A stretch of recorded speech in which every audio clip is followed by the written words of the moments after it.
آج کل نا لوگوں کے عقیدے بڑے کچے کر رہے ہیں، بڑے کچے کر رہے ہیں، باقاعدہ محنت کرتے ہیں۔ یعنی خطیب صاحب تقریر کر رہے ہیں تو وہ لوگوں کو کہہ رہے ہیں کہ نہیں، یعنی صحیح العقیدہ لوگوں کے اندر بھی وہ بتا رہے ہیں کہ نہیں بندے بڑے گڑبڑ آ گئے ہیں، بڑے خراب آ گئے ہیں، میں صحیح ہوں بس۔ وہ مشکوک کرتے ہیں چیزوں کو، یعنی کوئی صحابہ کا نام لے کے، کوئی اہل بیت کا نام لے کے چیزوں کو مشکوک کرتے ہیں، میں خرابی پیدا ہوتی۔ یہ کام نہ کریں، یہ کام یہاں ہو رہا ہوتا ہے اسٹیج پہ، میں اکثر سوچتا ہوں تو میں پریشان ہوتا ہوں۔ یعنی ایک بندہ ہے، او بھائی تو نے اپنی فیس لینی ہے، تو نے طے کیا تھا 40,000 لینا ہے، تو لے موج کر، چکر کیوں ڈالتا ہے تو چکر ڈال رہا ہے۔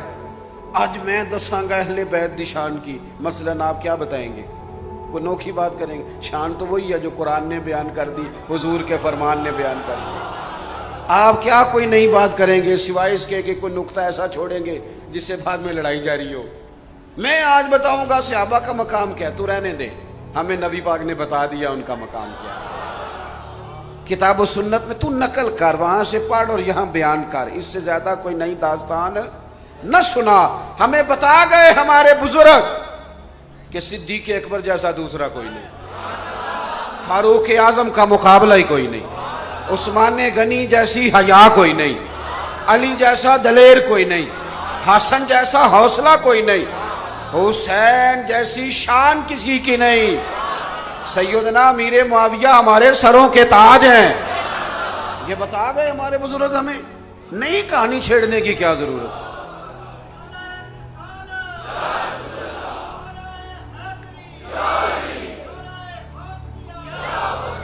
عقیدے کچے، زور سے بول، زور سے بول،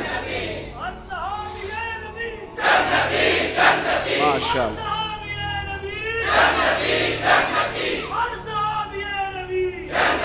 سنیں جی، اللہ جزا دے، غور فرمائے میں کیا عرض کر رہا ہوں۔ کچا نہ کریں چیزوں کو، نہ اس طرح کریں کہ قوم بے یقینی کا شکار ہو۔ ادھر یہ بے یقینی سٹیج کی، ادھر چلا گیا بیچارہ درویش پیر صاحب کے پاس تویز لینے، اس نے اپنی دکان چلانی ہے، وہ کہندا تینوں کسی نے کچھ کیتا ہے، چلو چھٹی ہو گئی، بات ختم ہی ہوئی ساری۔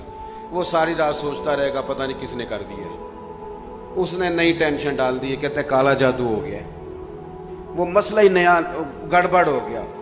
میں فجر کی نماز کے بعد کا نکلا ہوں، اس وقت میرا سارا وجود درد کر رہا ہے، چوتھی جگہ آپ کے پاس آیا ہوں، مجھے سفر کرنا ہے، کل پھر سفر کرنا ہے 5-7 گھنٹے۔ اب میرے نا یہ بہت ساری جگہیں مستقل درد کرتی ہیں جسم کی۔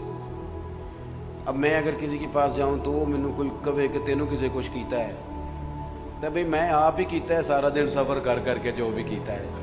میری بات کی سمجھ آ رہی ہے؟ ہمیں پتہ ہوتا ہے کہ ہمارے اصل مسئلے کیا ہیں، تو ان کی دکان چل جاتی ہے۔ یہ بھی کمزور کرتے ہیں۔ ہمارے بزرگ کیا کرتے تھے؟ عقیدے پکے کرتے تھے، عقیدے۔ ایک بات داتا صاحب کی نہ سناؤں پہلے آپ؟ داتا صاحب رحمۃ اللہ علیہ فرماتے ہیں کہ علاقے میں قحط پڑ گیا تھا، سارے لوگ پریشان تھے، دکھی تھے، آزمائش میں تھے۔ ایک بندہ غلام تھا کسی کا، کسی سیٹھ صاحب کا ملازم تھا، وہ تھیلا لے کے ہاتھ میں، تو ہنستا کھیلتا اٹکیلیاں کرتا بازار آیا، خوشی خوشی سامان خریدا۔ تو کچھ لوگوں نے نا غصہ کیا، سارے لوگ پریشان ہوں تو ایک بندہ ہنسے تو کئی دفعہ ویسے بھی برا لگتا ہے، بندہ چڑ جاتا ہے۔ اس نے کہا یار سارے پریشان ہیں، گندم کا دانہ کوئی نہیں، حالات خراب ہیں، بارش، تجھے کس بات کی خوشیاں چڑھی ہوئی ہیں؟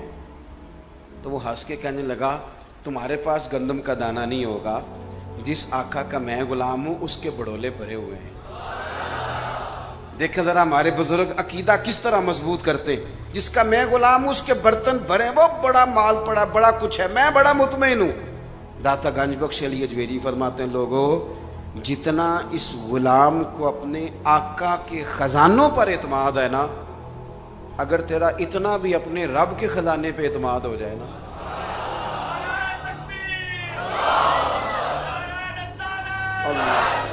سبحان، اگر اتنا بھی تیرا اعتماد ہو جائے تو پھر تو کسی کو اپنی غریبی رو کے نہ بتائے کرے، پھر تو ہر وقت مایوس نہ ہو کہ یہ میرا زخم ٹھیک ہونا ہی نہیں، پھر تو مضبوط رہے۔ کیوں؟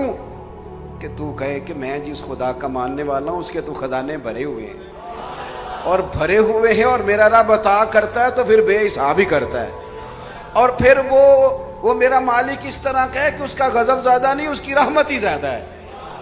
اعلیٰ حضرت بریلوی ہمارے عقیدے مضبوط کرتے ہیں۔ اعلیٰ حضرت کے زمانے میں لوگ کچی پکی باتیں کرنے لگے، کچی پکی باتیں کرنے لگے، حضور کے پاس اتنا اختیار ہے، اتنا نہیں ہے، یہ کر سکتے ہیں، یہ نہیں کر سکتے، اتنا علم تھا، اتنا نہیں تھا، اتنا مسئلہ تھا، اتنا نہیں تھا۔ ایک اٹھا کہنے لگا حضور کا خیال آ جائے تو نماز نہیں ہوتی۔ تو اعلیٰ حضرت فاضل بریلوی رحمۃ اللہ علیہ فرمانے لگے کیا کہتا ہے تو، حضور کا خیال آ جائے تو نماز نہیں ہوتی؟ فرمانے لگے پاگل، ہمارا تو نظریہ یہ ہے جب تک نبی پاک کا خیال آئے نا تب تک نہیں ہوتی۔ اور دلیل بڑی سادی ہے، اگر آپ سمجھ جائیں تو نماز میں پڑھتے ہو ربنا اغفر لی، تھوڑی سی زبان شریف کھولیں گے تو مجھے پتہ چلے گا آپ کو دعا آتی ہے، زبان مبارک سے سن لوں گا تو مجھے ثواب ہوگا۔ ربنا اغفر لی، اللہ آپ کو خوش رکھے، اس کا ترجمہ کیا ہے؟ اللہ آپ کو اصل جناب میرے سنی دا مسئلہ یہ ہے جیڑی گل آندی ہوے وہ بھی نہیں دستا، یہ آندا میں ایڈا پڑھیا ہی نہیں، یہ تو اگے جاندے ہی نہیں۔ اس کا ترجمہ کیا ہے؟ مجھے بخش دے اور میرے، تو یہ دعا نماز کے اندر ہے باہر ہے؟ جب پڑھو گے تو ماں باپ کا خیال آئے گا کہ نہیں؟ تو نماز ہو گئی کہ رہ گئی؟ کیسی بے وقوفوں والی سوچ ہے کہ ابا جی کا خیال آ جائے تو ہو جاتی ہے، حضور کا ہے تو نہیں ہوتی۔ اعلیٰ حضرت فرماتے ہیں کیوں کچا کرتے ہو لوگوں کے عقیدے کو؟ نماز میں تو ابا جی کا بھی خیال ہے، نماز میں تو اماں کا بھی خیال ہے۔ اللہم صلی علی محمد وعلی آل محمد، نماز میں تو مولا علی کا بھی خیال ہے، زہرا پاک کا بھی خیال ہے، ازواج پاک کا بھی خیال ہے، حسنین کریمین کا بھی خیال ہے۔ او بھائی کیوں لوگوں کے عقیدے کچے کرتے ہو؟ انہیں بتاؤ، انہیں یہ نہ کہو کہ حضور اتنا کر سکتے ہیں کہ نہیں کر سکتے، انہیں کہو سب سے اولا ہو والا ہمارا نہ، سب سے بالا ہو والا ہمارا نہ، اپنے مولا کا پیارا ہمارا، دونوں عالم کا دولہا ہمارا نہ، لا مکان تک اجالا ہے جس کا وہ ہے ہر مکان کا اجالا ہمارا، اور کون دیتا ہے دینے کو منہ چاہیے، دینے والا ہے سچا ہمارا، اور غمزدوں کو رضا مجدہ دیجئے کہ ہے بے کسوں کا سہارا ہمارا۔ کسی نے فاضل بریلوی سے پوچھ لیا ساری زندگی حضور کی نعتیں پڑھتے ہیں، اگر قبر میں موقع مل گیا تو؟ میں آپ کو ایک بات بتاؤں، ہمیں عادت ہے نعتوں کی، ہماری جاتی کوئی نہیں، ہماری کوئی نہیں جانی، وہاں بھی کوئی نہیں جانی، ہمیں عادت جو پڑ گئی ہے۔ ہمارے تو چھوٹے چھوٹے بچے بھی کہتے ہیں مولا یا صلی وسلم دائماً ابدا، ہمیں ہماری نہیں جانی۔ کہا جناب فرشتے بھی موجود ہوں گے قبر میں قیامت میں، تو عادت تو آپ کو نعت آپ پڑھیں گے تو پھر کیا کہیں گے؟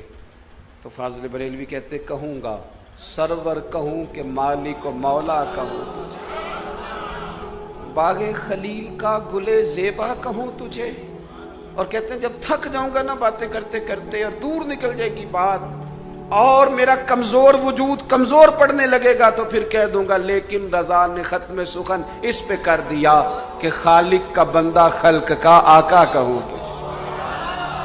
انہوں نے عقیدے پکے کیے، ہمارے عقیدے پکے کیے۔ کسی نے علم غیب کا مسئلہ پوچھا مکہ مکرمہ میں، بخار تھا فاضل بریلوی، مجھ سے ناراض نہ ہو جائیں علماء سے میں عرض بھی نہیں کر رہا، جو طالب علم ہے نا میری طرح کے کسی ابھی شروع ہوئے کو خدمت کرنی، ان سے گزارش کروں گا دین نے دین رہنا ہے، تھکے تھکے مسئلے نہ قوم کو بتایا کرو، یہ نہ کہا کرو کل آنا بات کریں گے، پرسوں آنا پھر بولیں گے، نہ نہ نہ، آپ جو پہرے دار تگڑا ہوتا ہے نا وہ جاگ کے وقت گزارتا ہے، اور یہ بھی فکر رضا ہے کہ سونا جنگل رات اندھیری چھائی بدلی کالی ہے، سونے والوں جاگتے رہنا، چوروں کی رکھوالی ہے، یہ نہ کہا کرے کل پرسوں ترسوں ٹائم نہیں، اگر گنجائش